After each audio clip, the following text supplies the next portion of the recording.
వృశ్చిక రాశి వాళ్ళకు ఎలా ఉంది అనే విషయాన్ని మనం చూసినట్టయితే, బ్లైండ్గా మీరు నిర్ణయాలు తీసుకోకుండా ఉండడం చాలా మంచిది.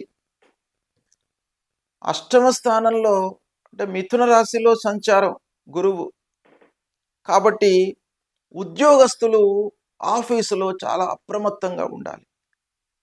అంటే వర్క్ చేస్తున్నటువంటి సమయంలో నిర్లక్ష్యంతో ఉండకూడదు. హైయప్స్తో మీరు అయినంత మట్టుకు స్నేహంగా వాళ్ళ మాటను పూర్తిగా మీరు అమలు పరిచేటటువంటి స్థితి లోపల ఉండడానికై ప్రయత్నాలు చేయండి. లేని పక్షంలో అనవసరమైనటువంటి ఇబ్బందులకు గురి అవుతారు.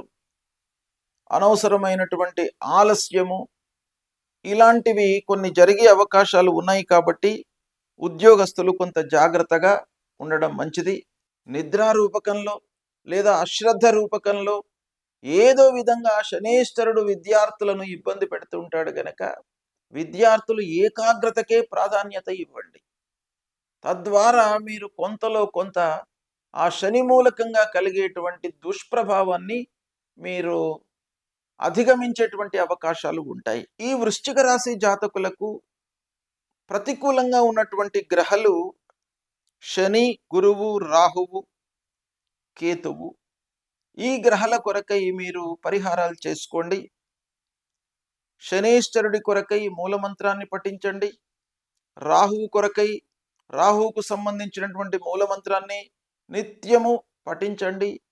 అమ్మవారి దేవాలయానికి వెళ్ళండి. నవగ్రహ స్తోత్ర పారాయణం చేసుకోండి.